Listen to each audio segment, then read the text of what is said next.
year is 1888. New York City is growing, streetlights flicker to life, and the world is on the brink of a technological revolution.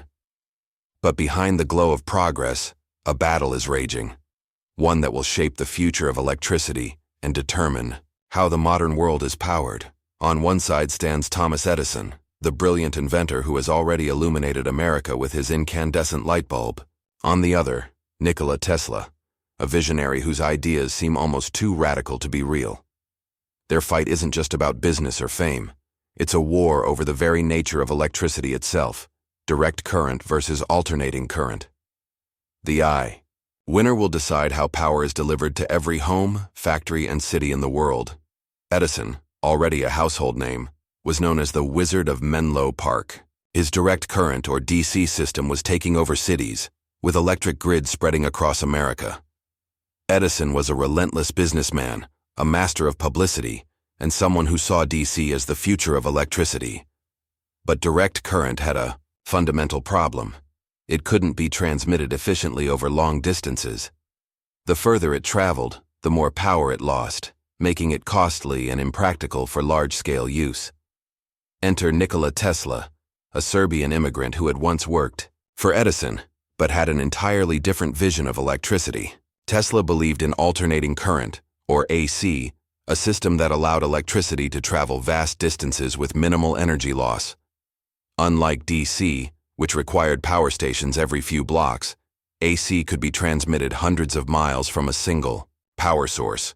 It was more efficient, more scalable, and held the key to electrifying entire nations. But there was just one problem. Edison wasn't about to let Tesla's ideas take over without a fight. Edison launched an all-out war against alternating current, using fear, misinformation, and even public executions to convince people that AC was dangerous. He staged gruesome demonstrations, electrocuting animals in front of audiences to show the supposed horrors of alternating current. He even played a role in the creation of the electric chair, hoping to brand AC as the current of death. Meanwhile, Tesla, working with industrialist George Westinghouse, was perfecting AC technology, proving that it was not only safe, but superior to DC in nearly every way. At the heart of this battle was the struggle for the future of power distribution. Edison had already invested heavily in DC infrastructure, and his financial backers, including J.P. Morgan, had no interest in seeing their investments become obsolete. On the other hand, Tesla and Westinghouse were determined to prove that AC was the key to a fully electrified world. The stakes couldn't be higher. Whoever won this war would control the future of energy, industry, and modern civilization itself. The ultimate showdown came in 1893 at the Chicago World's Fair, also known as the Columbian Exposition. This was more than just an exhibition. It was a battleground where the fate of electricity would be decided. The fair needed a company to provide electric lighting, and two competitors stepped forward: Edison's General Electric, which was still pushing direct current, and Westinghouse using Tesla's alternating current. Westinghouse won the contract, and when the fair opened, AC power illuminated over 200,000 light bulbs, dazzling visitors from around the world. It was a spectacle that proved once and for all that alternating current was the future. But even with this victory, Edison wasn't ready to concede. The final test of AC's dominance came in 1895 when Tesla and Westinghouse built the first major hydroelectric power station at Niagara Falls. This project was an engineering marvel, harnessing the raw power of nature to generate electricity and transmit it over long distances. When the switch was flipped, it successfully powered Buffalo, New York, over 20 miles away. It was the ultimate proof that alternating current could electrify cities, industries, and entire nations. Tesla had won the war of currents, but the battle had taken its toll. Westinghouse, nearly bankrupted by the fight against Edison, was forced to negotiate a deal with J.P. Morgan, who saw the potential of AC and took control of the industry. Meanwhile, Tesla, the man who had envisioned a world powered by wireless energy and limitless electricity, was left out of the financial rewards. Despite being one of the greatest minds in history, he spent his later years struggling to fund his inventions, while Edison, ever the businessman, remained wealthy and influential. The war of currents wasn't just about Edison and Tesla. It was about the fundamental principles that shape technology, industry, and progress. It was a battle between innovation and corporate power, between visionaries and industrialists, between scientific advancement and financial interests. The outcome still affects us today, as alternating current continues to power our homes, our cities, and our world. But what if Tesla had fully realized his dream? What if his ideas about wireless energy had been embraced instead of suppressed? Would we live in a world where electricity was free and limitless, transmitted through the air without the need for wires? Or was the dominance of corporate interests inevitable, ensuring that energy would always remain a commodity controlled by a few? The war of currents may have ended, but the questions it raised about technology, innovation, and power still remain. As the war of currents raged on, Tesla and Westinghouse found themselves locked in a battle not just against Edison, but against a deeply entrenched system of power and profit. While Tesla's vision was rooted in scientific advancement, Edison's approach was driven by business acumen, strategic manipulation, and ruthless determination. Edison had built an empire on direct current, and he wasn't going to let alternating current replace it without a fight. Edison's smear campaign against AC reached new heights in the late 1880s when he turned to a shocking demonstration tactic: electrocuting animals in public. He wanted to instill fear in the public, convincing them that alternating current was too dangerous for everyday use. At his laboratory in West Orange, New Jersey, Edison's team, led by Harold Brown, began a series of gruesome experiments. Dogs, calves, and even horses were subjected to high-voltage AC currents, their deaths used as propaganda to push the narrative that AC was lethal.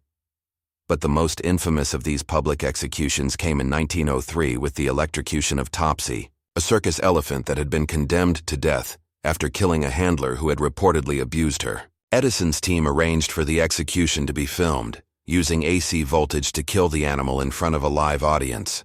The film, titled Electrocuting an Elephant, was widely distributed, further cementing the association between AC and danger in the public's mind.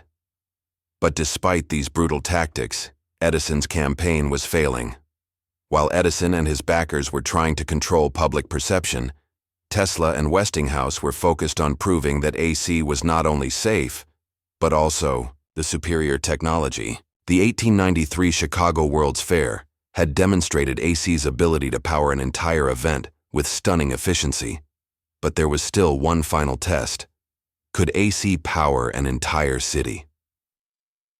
The Niagara Falls Power Project was Tesla's ultimate proof of concept.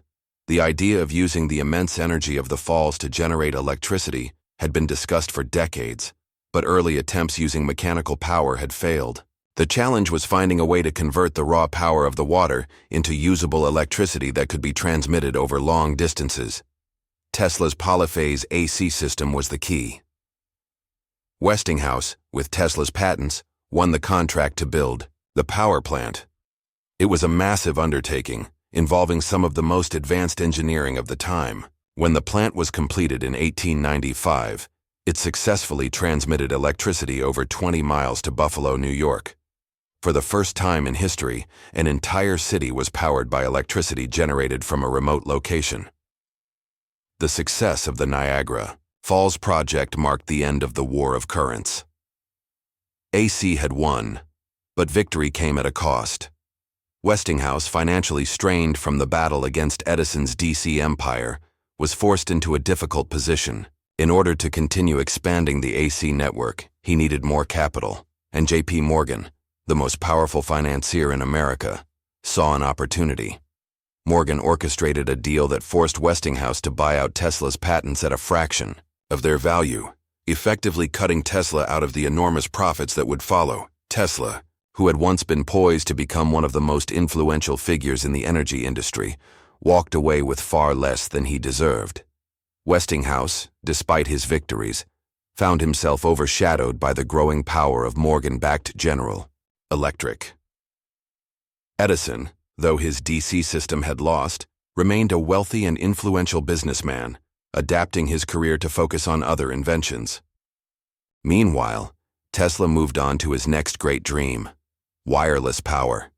He believed that energy could be transmitted through the air without wires, making electricity free and accessible to all. In 1901, with funding from Morgan, he began constructing the Wardenclyffe Tower on Long Island, a massive structure designed to test wireless energy transmission. Tesla envisioned a world where electricity would be broadcast through the atmosphere, eliminating the need for power lines and central power stations. But Morgan, a businessman above all else, realized that Tesla's vision posed a threat to the very foundation of the energy industry. If electricity could be transmitted freely, how could it be sold? How could companies profit from it? Seeing no financial incentive, Morgan pulled his funding, and the Wardenclyffe project was abandoned. Tesla, heartbroken and financially ruined, watched as his dream faded away. The war of currents had ended, but Tesla's battle was far from over. He spent the rest of his life chasing his vision, developing new inventions, and exploring the mysteries of electricity. Yet, without the financial backing that Edison and Westinghouse had enjoyed, he struggled to bring his ideas to fruition. By the time he died in 1943, he was largely forgotten by the mainstream scientific community, despite his profound contributions to modern technology. Edison, on the other hand, had successfully rebranded himself as one of history's greatest inventors. Though his role in the War of Currents was often downplayed, he remained a symbol of American innovation. His business empire, along with the companies that had emerged from the battle, continued to shape the future of electrical power.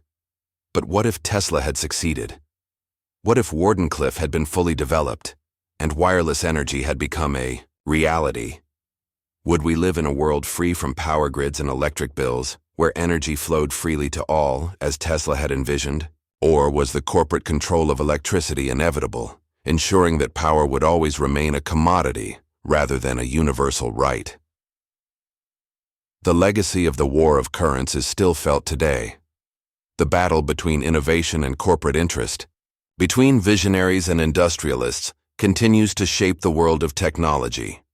Tesla's ideas, once dismissed as impractical, have found new life in modern wireless charging technology, renewable energy research, and even space-based power transmission concepts. Meanwhile, Edison's approach, practical, business-driven, and media-savvy, remains a model for modern technological empires. The War of Currents wasn't just a battle over electricity, it was a battle over the future. And though AC power won the war, the deeper struggle between progress and profit, between invention and industry, is one that still defines our world today. While Tesla had secured a victory in the War of Currents, his journey in reshaping the world of electricity was far from over. The triumph of AC power had established a new standard for electrical transmission, but Tesla's mind was already leaping beyond wired systems. He envisioned a world where electricity could be transmitted wirelessly, without the need for poles, wires, or power stations. It was a radical idea, one that seemed to defy the limits of physics as understood at the time. But Tesla was convinced that it was possible, and he was determined to prove it. One of the earliest demonstrations of Tesla's wireless energy experiments took place in his Colorado Springs laboratory, which he established in 1899. There, in the shadow of Pikes Peak, he constructed a massive coil system capable of generating millions of volts of electricity. He used it to conduct groundbreaking experiments on wireless transmission, producing spectacular lightning-like discharges and illuminating lamps from a distance without any wires. He claimed to have successfully transmitted electricity through the ground itself, a concept he referred to as earth resonance. Tesla's experiments in Colorado Springs were not just scientific demonstrations, they were a glimpse into what he saw as the future of energy. He believed that the Earth itself could be used as a conductor, allowing limitless energy to be drawn from the planet and distributed freely. In his mind, there was no reason for power stations and transmission lines when nature itself could serve as the ultimate electrical grid. But Tesla's vision was about more than just power. It was about reshaping society. If electricity could be made free and universally available, it would upend the economic order. The monopolies that had been built around power distribution would collapse. The financial empires that controlled energy would be rendered obsolete. This idea, though revolutionary, was also a direct challenge to the very forces that had shaped the electrical industry. When Tesla returned to New York, he secured funding from J.P. Morgan to build what he called the Wardenclyffe Tower, a massive wireless transmission station on Long Island. It was to be the first step in his grand plan to provide free, wireless electricity to the world. Towering nearly 200 feet into the air, Wardenclyffe was designed to tap into the Earth's natural electrical conductivity, transmitting power across vast distances without the need for wires. But Tesla made a crucial mistake. He revealed too much of his vision to Morgan. He spoke of an energy system that would bypass the existing power companies, making electricity freely available to anyone, anywhere in the world. To a businessman like Morgan, this was not an opportunity. It was a threat. If power could not be metered, how could it be sold? If energy could be transmitted through the air, how could corporations profit from it? Morgan, sensing the financial implications of Tesla's project, abruptly withdrew his funding. Without Morgan's backing, Wardenclyffe stalled. Tesla tried desperately to secure more investors, but the financial elite had little interest in a system that threatened their control over energy. Competing interests ensured that his dream of wireless power would never come to fruition. As the years passed, Tesla's influence waned. He continued to conduct experiments, filing patents for new inventions and offering ambitious ideas that often seemed too radical for their time. But without the financial support that his rivals had enjoyed, his projects remained unfinished, his theories untested. Wardenclyffe fell into disrepair, and in 1917 the tower was demolished, scrapped for its materials. Edison, meanwhile, had shifted his focus to new ventures, solidifying his legacy as a prolific inventor and industrialist. He maintained his influence in the corporate world, shaping the modern electrical industry alongside figures like General Electric's Charles Coffin.